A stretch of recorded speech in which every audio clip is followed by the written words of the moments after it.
Hello nerds! So I realized after my Reader's Nook video last week that I have not talked about my favorite books of 2018 yet, and I'm sure that the Word Nerds are probably going to talk about this in our end of year party this Sunday, but I'm not going to be there, and I don't want to miss out on an opportunity to talk about all of the great books that I read this year, so I'm going to break the rules a little bit and talk about books today instead of writing.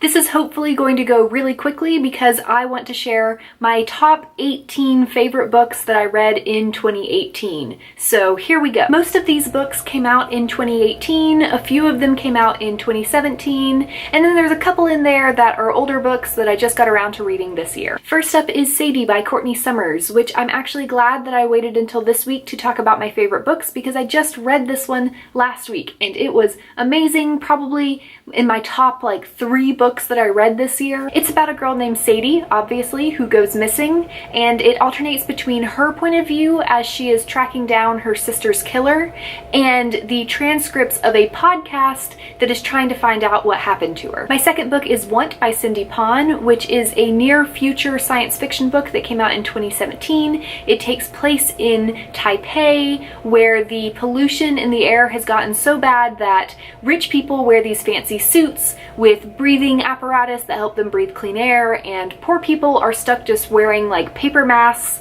and they all die really young. And then there's a group of teens who is trying to bring down the corruption in a corporation that makes the suits, and it's just a really good science fiction book. I love Cindy Pon's work and I'm really happy to be seeing her getting the recognition that she has always deserved. Number 3, The Cruel Prince by Holly Black, which is probably my favorite fantasy book of 2018. It's about fairies and about a human girl who has lived in fairy for most of her life and has to reconcile the fact that it is her home and she loves it and she wants to belong there, but she doesn't really belong there, and she gets caught up in court intrigue and cruel princes, obviously. Number 4, The Prince and the Dressmaker by Jen Wang. I am trying to read more graphic novels lately, and this book makes me very happy that I am reading more of them because it means that I discovered this amazing graphic novel. It's this wonderfully anachronistic historical fiction fairy tale about a prince who at night likes to go out dressed as a woman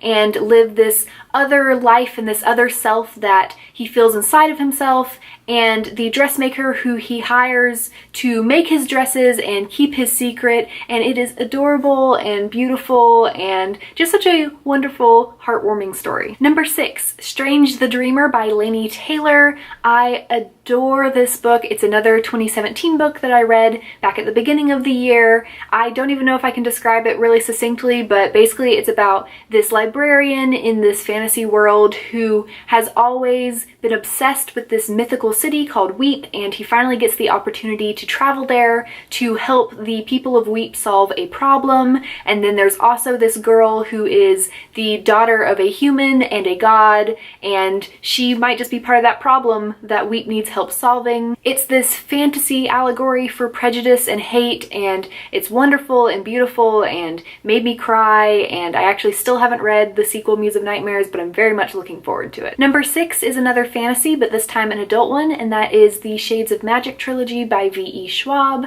I read A Darker Shade of Magic a couple of years ago and I enjoyed it, but I didn't love it and I wasn't really itching to read the rest of the books at the time. But this year I reread it for our book club and then I loved it my second time through, so I read the other 2 books, A Gathering of Shadows and A Conjuring of Light, and I am now obsessed with this trilogy. It is so very good, and I feel like it just got better with each book, and I love the characters, and I can't wait for the Threads of Power series to find out what happens in that world next and hopefully get some glimpses at some of my favorite characters. Number 7 is actually a children's nonfiction book that I am just obsessed with, and it is called The Hyena Scientist by Cy Montgomery and Nick Bishop. It's part of a series called Scientists in the Field that shows the work that different types of scientists scientists are doing out there in the field. Before this book, my knowledge and experience of hyenas was pretty much limited to The Lion King and maybe some other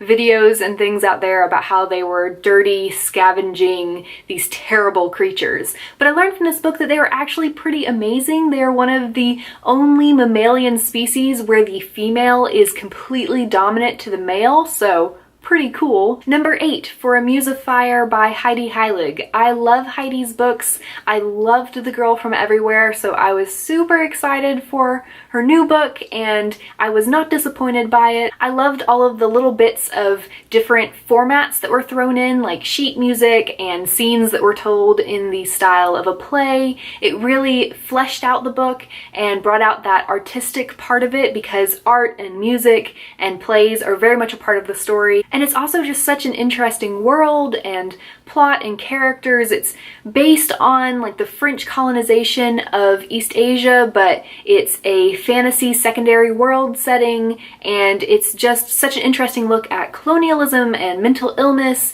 and family and so many other things. I loved it. Number 9 is another adult fantasy, The Bear and the Nightingale by Katherine Arden. It is based around Russian mythology and is set in like the Middle Ages when Christianity was taking root in Russia, and it's about a girl who still believes in the old gods and can still see them, and it's also about the frost demon Morozko and the bond that the two of them share, and it was just such a beautiful, evocative, atmospheric story, and it just makes you want to curl up in front of a fire during winter, and it was very cozy. I just really adored it, and it made me start to fall in love with adult fantasy novels again. I'm halfway through, and I am trying to get through all of these quickly. Number 10 is another V.E. Schwab novel, This Savage Song. Basically, after reading and loving the rest of the Shades of Magic trilogy, I am on a V.E. Schwab binge. I am officially a huge fangirl of her, and I adored The Savage Song. It's definitely a book that I've been meaning to read for a long time and have just never gotten to.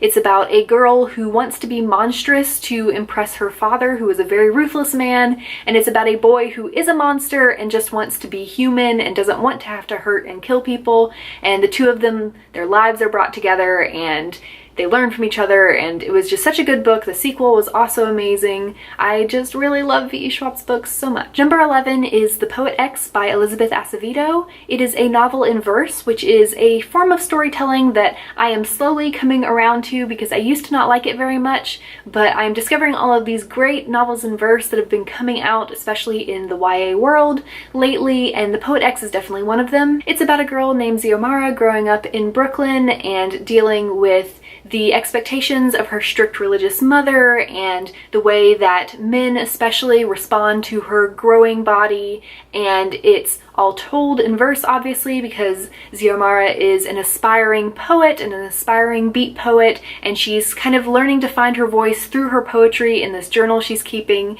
and the poetry is just gorgeous. I definitely recommend the audiobook, which Elizabeth Acevedo narrates herself, because she is a poet and she's a beat poet, so she really has that rhythm and that voice for poetry. Number 12, Emergency Contact by Mary H.K. Choi. I love those young adult novels that kind of bridge the gap between high school and college. Things like Fangirl and Emergency Contact kind of reminds me of that. It deals with anxiety and with dealing with that transition into college and issues with your parents back home. Number 13, OBSIDIO by Amie Kaufman and Jay Kristoff. I of course could not leave off the final Illuminae book in this list because it was everything that I hoped and dreamed it could be for the conclusion of that trilogy. I adore the Illuminae series, as you probably know, and this book had all of the drama and the emotions and the surprises that I've come to expect from this duo of authors, and I really enjoyed it. I thought it was the perfect ending to the series. I loved the way that it wrapped everything up. Number 14 is actually a book that comes out in January 2019, so it is almost here. It's The Music of What Happens by Bill Konigshers. I was lucky enough to get an advance copy of this, and I can already tell it's going to be one of the best books of next year. It's about two gay boys who have very different personalities. One is the jock. He plays baseball. He's really tough. He's out to his friends friends and his mom, but not really anybody else. The other boy is quieter, more artsy, definitely fits more of the stereotype, but the two of them are brought together when Max, the baseball player, gets hired onto the other boy's food truck, and they spend the summer together working there and falling in love and dealing with the issues that are going on in their lives. It was a beautiful novel that definitely made me cry about grief and assault and healing, and definitely everyone should check it out when it comes out in January. Number 15, The 57 Bus by Dashka Slater. This is another nonfiction book, but this time it is a full-length one, so it's more appropriate for young adult or adult, and it's based on true events that happened a few years ago in Oakland, California, where a young black boy set fire to the skirt of a gender fluid teen. It's both about being gender fluid and being black, and the injustices that both of those groups of people face and the privileges that people face even when they have marginalizations in other ways. And it's about the criminal justice system and the unfairness of it, and it covers a lot of material in not a lot of pages. It was very interesting, very heartbreaking, very informative, and definitely something that I think a lot of people should read and learn more about. Number 16 is another novel in verse. I told you I am starting to come around to those. It is Long Way Down by Jason Reynolds, which won a ton of awards earlier this year. It is a phenomenal book told in verse. It's about the cycle of violence that occurs, and it is about a boy whose brother has been recently killed in an act of gang violence. The boy believes he knows who did it, so he has a gun and he's in the elevator in his apartment building heading down to the lobby. On his way down, the elevator stops on every floor, and someone who should be dead gets on each time and tells him more of the story that led to his brother's death and to this point in time, and makes him really rethink everything he knows and whether or not he wants to participate in this cycle that's just ongoing of death. We are almost at the end of this list. Number 17 is From Twinkle with Love by Sandhya Menon. She is also the author of When Dimple Met Rishi, which I enjoyed, but I didn't love it. It wasn't one of my favorite contemporary novels, but I still picked up From Twinkle with Love because I had really liked the writing in Dimple, and I was blown away by Sandhya Menon's second book. It is so amazing. Twinkle's story is told through letters to her favorite female filmmakers, because Twinkle wants to make films one day, and she starts to have her chance at that when a boy at her school invites her to work with him on creating a short film for their school's festival. Bonus, she has a crush on this boy's twin brother, so she's hoping she can get close to him through this project, but of course she starts to have this pesky little crush on her partner, and it's ruining everything, and she has to decide what her dreams really are. And number 18, Tess of the Road by Rachel Hartman. This is a companion novel to Seraphina and Shadowscale, which are both fantasy novels that I adored a few years ago when they came out. Tess is a young woman who has and is dealing with a lot, from society's expectations to her parents' disapproval to the patriarchal system that she lives within, and the assault that she experienced a few years back and the resulting pregnancy and loss of her baby. And all of this is revealed as Tess embarks on this journey with an old childhood friend to discover the truth of an old legend. It's a gorgeous fantasy novel that's really about being a survivor and what that means, and it really has a lot of real-world implications, and Rachel Hartman's writing is just